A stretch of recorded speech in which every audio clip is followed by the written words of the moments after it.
Boa noite para você, estamos no ar com os destaques de hoje. Violência contra mulheres, vamos ver como a denúncia pode conter o crescimento de estupros no Brasil. O governador do Acre, Tião Viana, pode ter seu nome investigado se for confirmada a sua participação nas fraudes em licitações estaduais. Entre os deputados cearenses, a redução da maioridade penal voltou a ser debatida hoje. E na Câmara, o dia foi de tira-dúvidas sobre o bilhete único que será implantado em Fortaleza a partir de junho. Você vai conhecer um projeto que leva a conexão à internet sem fio aos moradores do bairro Pirambu, mas que não conta com o apoio do poder público. E vamos tentar entender por que a segurança pública no Ceará está em crise com tantos programas implementados nos últimos anos.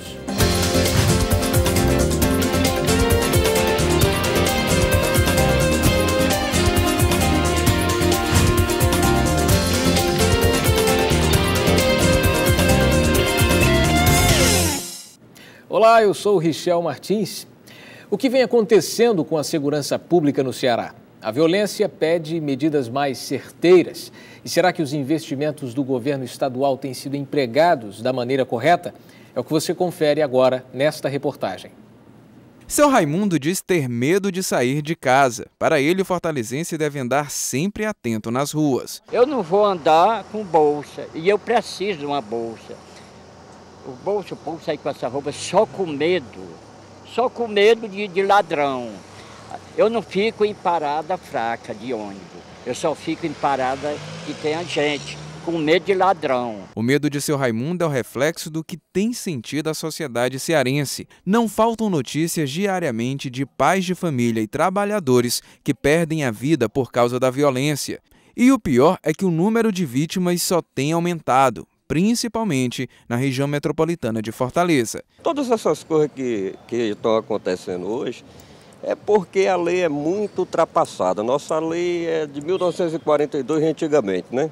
Até que renove essa lei novamente, que os homens lá de cima tenham a capacidade de criar um novo tipo de lei. E o número de homicídios por arma de fogo na região metropolitana de Fortaleza assusta. Em 2011, nos primeiros 4 meses do ano, morreram cerca de 537 pessoas. Em 2012, esse número saltou para 751. Já em 2013, de janeiro a abril, foram registrados cerca de 873 homicídios. Se compararmos 2011 com 2013, houve um aumento de 62,5%. E não é por falta de investimentos do governo estadual. Recentemente foram liberados quase 69 milhões de reais para a compra de novas viaturas, motos para o Batalhão do Raio, novos equipamentos para a Polícia Civil e concurso público.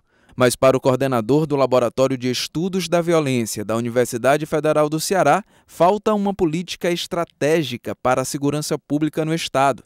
Segundo ele, o governo investe apenas em medidas pontuais. O Ceará, o estado do Ceará, o Fortaleza de uma forma mais específica, é uma cidade que vem se complexificando. Então nós vamos ter que ter policiais qualificados para trabalhar na área de turismo, policiais qualificados para trabalhar na questão da juventude, na questão de gênero, na questão de resoluções de conflitos sociais. Por sua vez, o secretário da Segurança Pública do Estado afirma que muito está sendo feito para diminuir os índices de violência e que o Estado nunca viu tantos investimentos em segurança pública. Nós já observamos o aumento da recompensa pela apreensão de armas, que nós literalmente duplicamos, levamos ao governador do Estado a proposta e ele imediatamente duplicou esse valor. Hoje também nós já estamos aumentando significativamente o policiamento de 32 áreas de Fortaleza, 32 bairros de Fortaleza, onde há uma maior probabilidade do cometimento de delitos, com o aumento de efetivo do Ronda de Quarteirão, onde cada viatura nessas áreas terá acréscimo de mais um policial, o que estimulará as abordagens a pessoas suspeitas e com certeza terá um resultado preventivo significativo. Investimentos só por si não resolvem crise. Precisa primeiro o executivo entender e admitir que existe um problema para poder resolver. Porque se está tudo bem, então não tem ações extraordinárias para resolver a questão. E você, qual a sua opinião? Participe do nosso jornal, ligue para a gente no 3486-1721 e comente também usando o seu Twitter, mencionando o nosso perfil, @UniãoBrasilTV. Em apenas 3 anos, o número de casos de estupros registrados no Brasil cresceu 157%. E não só contra mulheres. Assim mesmo, elas continuam sendo as maiores vítimas do crime e o medo de denunciar continua sendo um grande obstáculo. Registros mostram que no Brasil, de janeiro a junho de 2012, pelo menos 5.300 pessoas sofreram algum tipo de violência sexual. Neste mesmo ano, em Fortaleza, no Centro de Referência da Mulher Francisca Clotilde, 97 denúncias de violência doméstica foram feitas e 3 estupros. Já na Delegacia da Mulher, esses números foram menores, 58, o que significa que muitas mulheres ainda têm medo de denunciar. A denúncia que a mulher formula ao chegar à delegacia é o passo fundamental para que haja a punibilidade desse agressor. Sem a denúncia, o aparato policial não pode fazer nada. De acordo com esta professora e pesquisadora do Laboratório de Estudos da Violência, o estupro, principalmente doméstico, sempre existiu, mas somente agora as pessoas estão denunciando. Ele vai ocorrer principalmente no seio familiar. Nós observamos muito questão de padrasto, enteadas, os pais, que também muitas vezes estupram as filhas ou os filhos, né? Ocorrem principalmente com quem, eu acho que a maioria das vezes, com quem está em vulnerabilidade social. Em 2009, o Código Penal sofreu alterações. As mudanças na lei ampliaram o que é considerado estupro e incluiu também os homens, já que antes o crime era considerado ser praticado somente com mulheres. Antes de 2009, o Código Penal diferenciava o estupro do atentado violento ao pudor. Naquela época, para o Código Penal, o estupro se referia somente à mulher. Hoje o estupro abrange mulheres, homens, adolescentes, porque hoje a tipificação do Código é constranger alguém mediante violência ou grave ameaça, a conjunção carnal ou a prática de qualquer ato libidinoso. E para combater esse tipo de crime, um dos meios é denunciar. Como é um crime que ocorre dentro do ambiente privado, fica muito difícil você mobilizar a segurança pública, né, para saber o que está ocorrendo. Você precisa que a família, que a vítima denuncie. Vamos ouvir a opinião do nosso telespectador. Alô, boa noite. Boa noite. Com quem eu falo? Cavalcante aqui do Meirelles. Cavalcante, fique à vontade. A respeito da segurança pública, eu entendo que a polícia precisava primeiro fazer uma asepsia nos quadros da polícia militar e da polícia civil. A exemplo como aconteceu em Nova York. Se não fizer uma mudança grande, primeiramente exigir dos policiais seriedade do trabalho, não vai adiantar. Pode aumentar o número, mas eles vão ser sempre contaminados pelos maus policiais têm dentro, que é um número razoável. A grande maioria eu sei que é boa, mas os poucos que têm contaminam severamente a polícia e isso impede que ele faça um bom trabalho. Eu entendo que para nós moralizarmos uma instituição, a primeira coisa a ser feita é moralizar a casa. Depois se combate a violência. Combatendo a forma como está, nós não vamos conseguir resultados que interessam à sociedade. Ok, Cavalcante. Muito obrigado pela sua participação. Uma ótima noite. Quem conhece bem as barracas da Praia do Futuro sabe que elas são construídas com materiais que facilmente podem pegar fogo. Já tivemos casos de barracas completamente destruídas, mas o registro mais recente também serviu para mostrar como os proprietários e visitantes não observam certos padrões de segurança. Esta barraca na Praia do Futuro, em Fortaleza, pegou fogo no último dia 11. Os motivos ainda estão sendo estudados, mas o que ficou foi a dúvida sobre a segurança nesses locais, que geralmente são feitos de material fácil de queimar, como a palha. Que o gestor ele tenha o compromisso de ter uma revisão sistemática da parte elétrica dos seus equipamentos e também da parte dos fogões, da cozinha, que funciona a gás. Mas mesmo com todo o cuidado, o cliente precisa também averiguar Para a maioria deles, assim como Dona Marcília, a parte elétrica, a organização da cozinha, a presença de extintores e outros detalhes de segurança acabam passando despercebidos. Nunca me atentei a essa questão de segurança, não. Vou mais por conta de estrutura mesmo. Para a criança, né, a gente se preocupa muito se tem uma boa estrutura para receber criança. Se para quem é da cidade as coisas passam, os turistas acabam observando mesmo a estrutura das barracas. É diferenciada. Lá em Margarita não tem essas barraquinhas não. Só é mesmo os bar.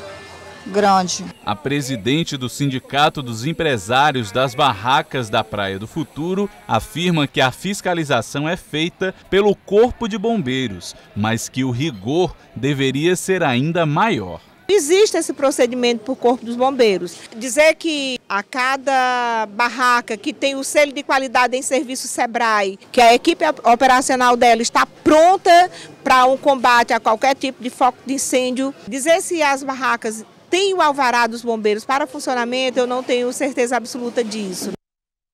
A seguir, a redução da maioridade penal foi tema de debate na Assembleia Legislativa e na Câmara foi dia de vereadores entenderem como funcionará o bilhete único em Fortaleza.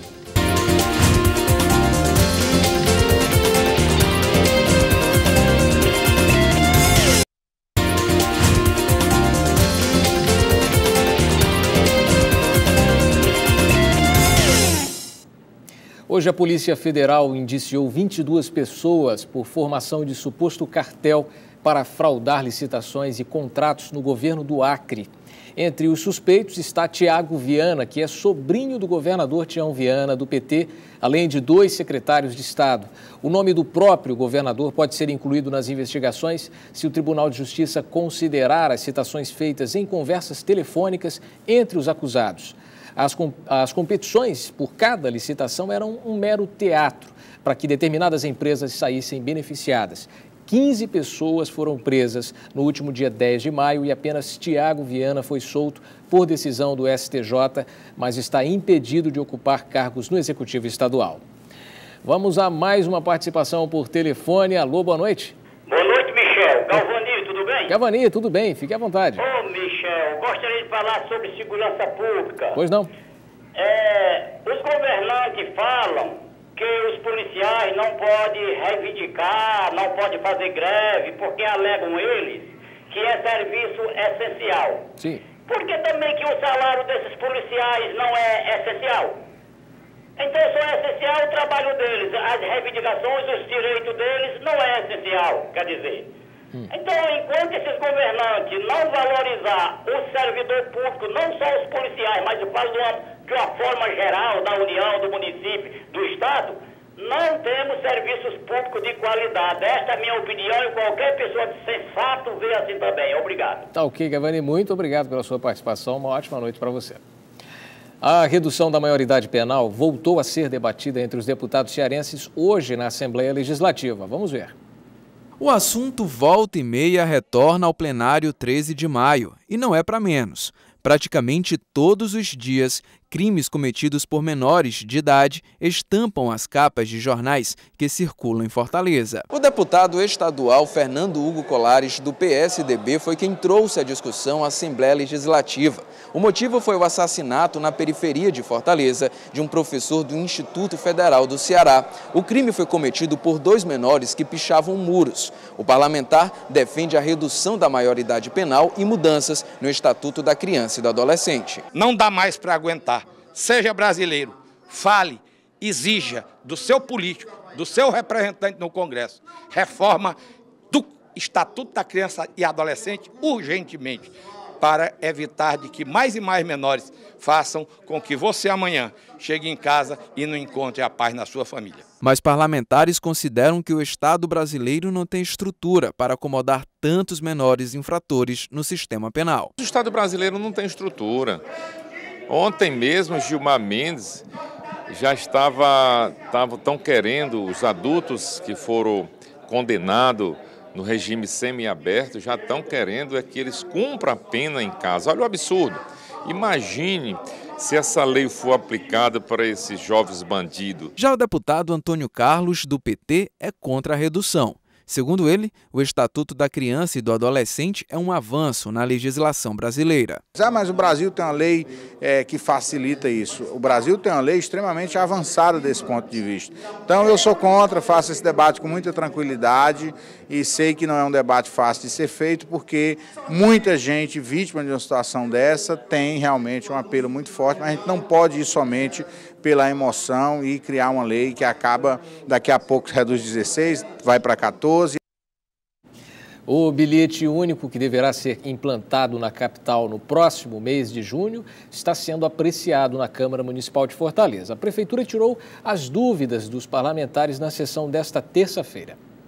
A mensagem do Executivo Municipal chegou à Câmara de Vereadores de Fortaleza na última segunda-feira. O objetivo é implantar na cidade o bilhete único, promessa de campanha do prefeito Roberto Cláudio.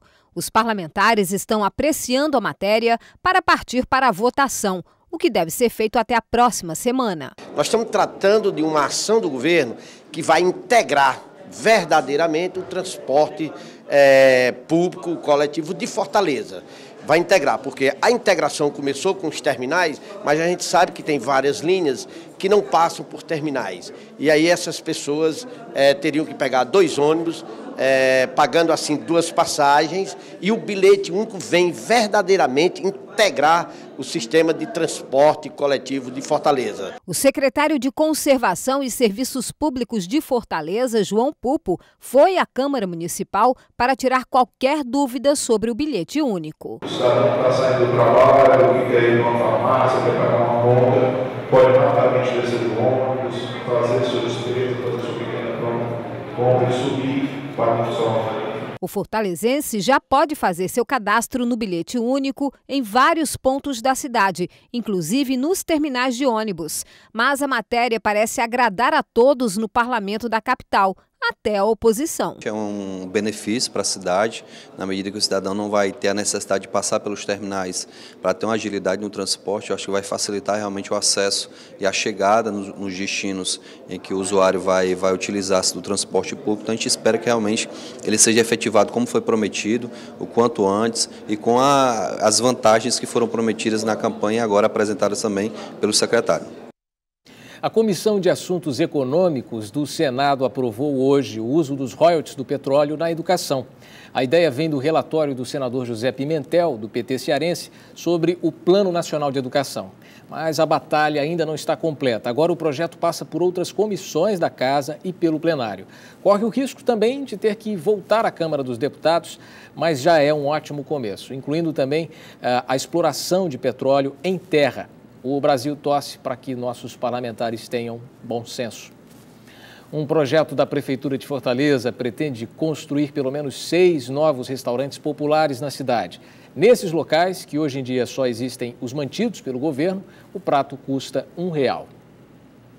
Quem vê essa fila enorme deve imaginar que, no mínimo, essas pessoas estão indo receber um pagamento. Mas, na verdade, elas estão indo gastar. Tudo bem que o preço do restaurante popular do governo do estado do Ceará é diferenciado. O preço é de R$1.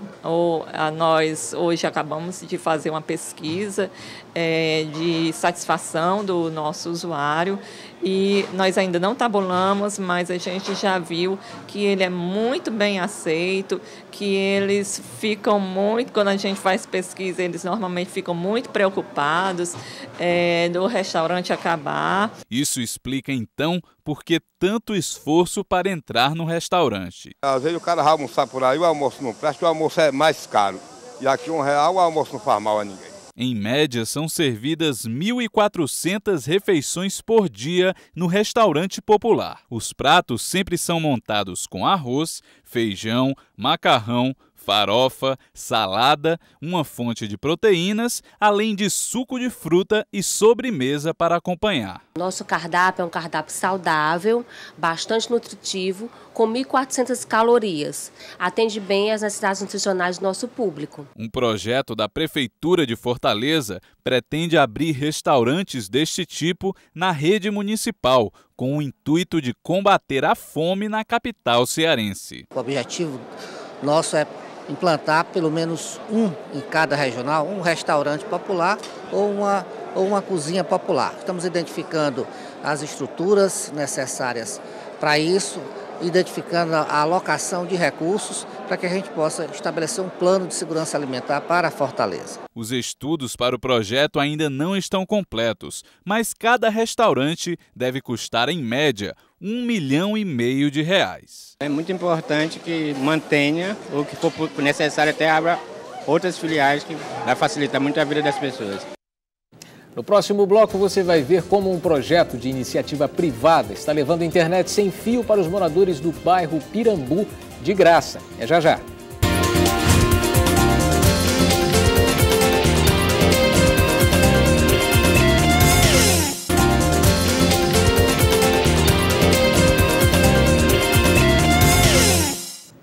O presidente da Caixa Econômica Federal, Jorge Hereda, e o ministro da Justiça, José Eduardo Cardoso, admitiram ontem que os recursos do Bolsa Família foram liberados para saque na sexta-feira, dia 17, véspera dos boatos, que provocaram a corrida de milhares de pessoas a agências em 13 estados.